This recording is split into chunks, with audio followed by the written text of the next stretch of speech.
Hey guys, Zom Fox here, and today it's time to do the Week 7 power rankings for the 2023 USFL season. Games ended up creating, let's just say, 4 tiers of teams.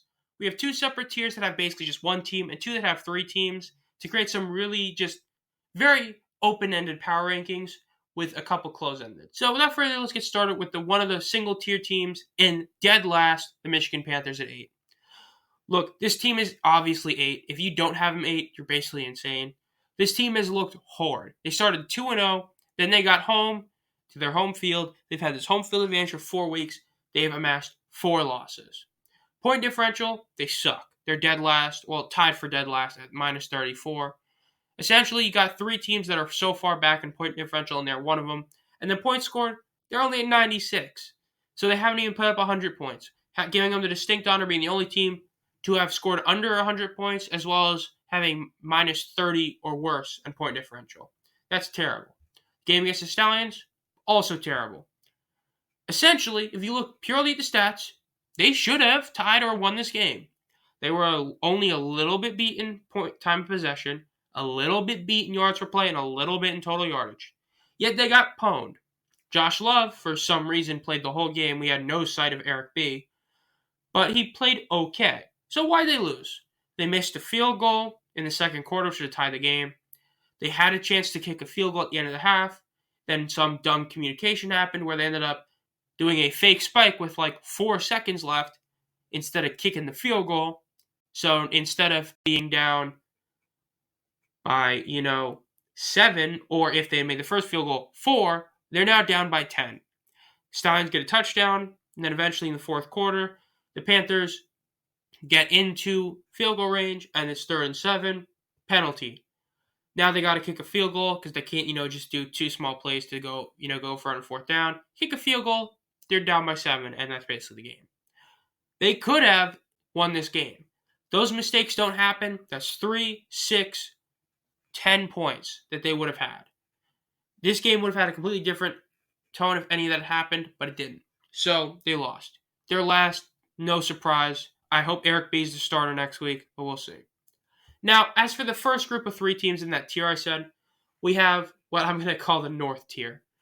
These are 3 of the North teams. I know it's kind of a spoiler, but I think everyone knows the power rankings are what they're about.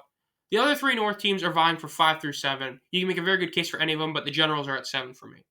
The Generals are at 7 because even though they lost to the Gamblers, the fact is that their stats don't help them. Look, Laletta ended up playing the whole game because of DeAndre's injury. So he ended up having a bad-ish game, not terrible, but 71 quarterback rating, 1-to-1 TD to interception, 56.7 completion percentage. Not a great game. Look, they're great at points allowed, but all teams are within like 35, so them being second isn't that big a deal. Rushing yards per game, they're number 1. That's really good. Passing yards a game, they're second to last. Third down percentage, third to last. Turnovers, the worst. Kicking, second to last. Their 30 points, 32 points kicking are the second to last, despite their kicker being 100%. So they're not getting in field goal range. If they do that, they go for it on 4th down. So they're just not getting points off that, which they should. This team they don't look that good right now. Look, last week was a very fluky loss they had to the Stars. I expected them to come back and, get a win. They were playing against a just brought back Kenji Bahar and end up losing. That's not what we like to see. They're only a game behind in their division, game and a half thanks to the Stars' advantage, but it ain't looking too good for the Generals. I have them at 7. Coming in at number 6 is the Philadelphia Stars. I really don't want to talk about this team. There's literally nothing to talk about. This team, for 2 weeks straight, can do nothing in the red zone and basically nothing. They had a few big plays to, get their yardage stats up, and it was all for nothing because they couldn't score in the red zone. So they end up just kicking field goals again and getting a lucky touchdown on a pick 6 to beat the Breakers. Look, I'm moving them up just because I think the Generals look really bad, and the Stars, if they could get some, consistent, good, across the field offense, will be really good. I'm going to keep them here. Look, it's just, this was another fluky win for them.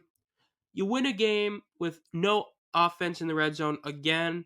It's insane. It's very unsustainable, but we'll see.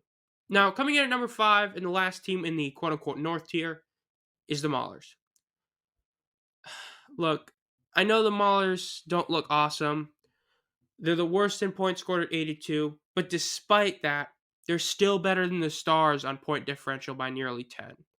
So I think that because of that, it helps them be above them. And they lost to a team that's really hot, and the fact is that they just wasn't their game. Look, they had 3 interceptions, they had 2 missed field goals. That can potentially be a ton of points that you get back if those don't happen.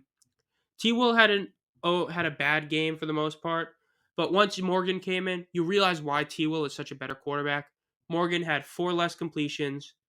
He had like 50 yards less, and he threw 1 more interception. Mullers couldn't get stuff done on the ground, which really hurt him. They're the best when both Groshek and London are playing really well. That didn't happen today or in that game. So they went down. I'm going to keep them at 5. I think they are better than the other 3 teams in the North right now, but we'll see. Now, the next tier of teams are the next 3. These are the South teams that aren't the number 1 team. First is the Breakers. They're coming in at number 4. I know that, some people were kind of hot about me not having them at number 1 last week. I stood by the decision that they weren't the number 1 team, and I'm glad I did, because they definitely are.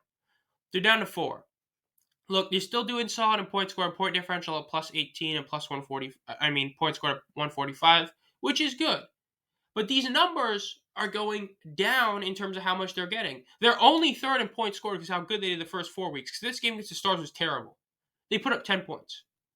2 interceptions by McLeod Bethel Thompson. Coughlin missed his first kick of the year. This has been their worst week. Look, when you look at the stats, this is another game the Breakers, you can make a good case, shouldn't have had any right to lose. They had more time possession. They had more drives to make up for the less yards and yards per play. They both had 2 interceptions, both teams, yet they still lost. Because the Stars got a pick 6, which basically was the reason the Stars won the game, and the missed field goal by Matt Coughlin. So now it's to the point where while they're, yes, number 1 in yards per game, they're getting yards, but it doesn't mean anything. They're turning the ball over more frequently. Their defense is playing worse. The Stars' offense is so bad in the red zone that even when they were getting all these 30-yard receptions, it meant nothing because they couldn't do anything in the red zone. Yet the Breakers' defense had a bad game. It's just the Stars' offense was so inept in the red zone, it made it look like score-wise the Breakers did a good job. They didn't. So this is another game where the Breakers' defense played bad.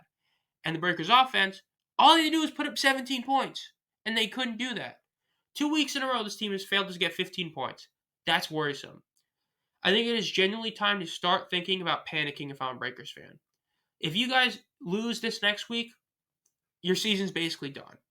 You may have gotten a great head start, but if you lose next week, it's going to look really bad because it's a huge game, I believe, against the Stallions this week. Breakers need to win that game. They don't, it's all but over. We'll see, though. Coming in number 3, the Showboats. Showboats are number 3. They are basically their point differential is 119, which is 4th.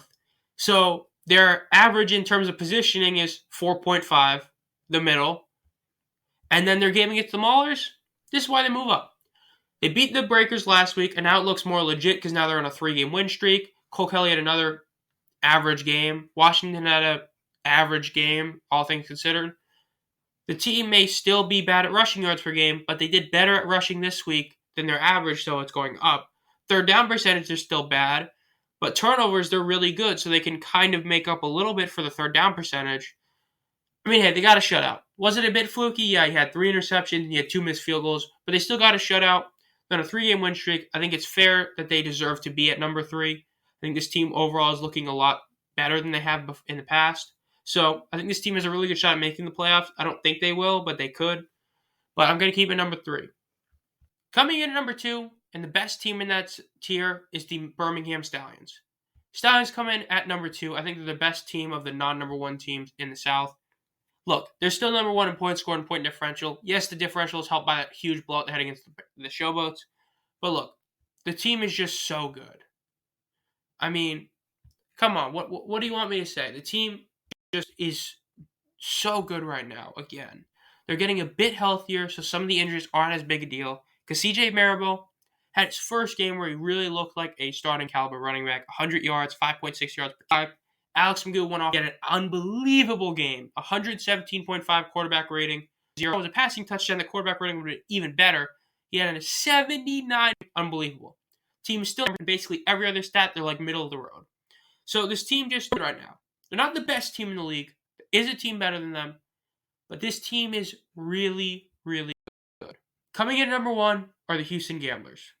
This should not come as a shock to anyone. Kenji Bahar ended up getting hurt in week 4. And then he ended up not playing week 5 because of it. He came back this week, and he had an okay game. Nothing special, but it was still better than a lot of other quarterbacks this week, which is a great sign for the Gamblers since he'll probably be at 100% next week, or at least closer to it.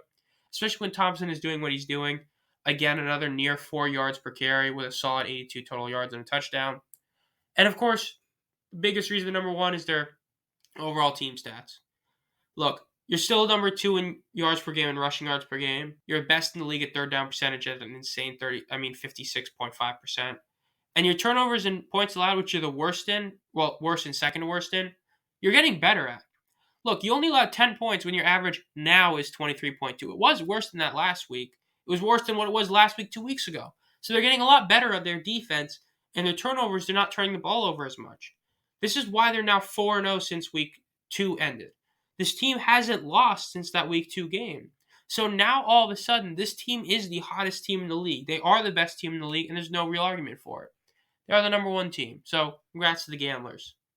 So that'll do it for this week's power rankings.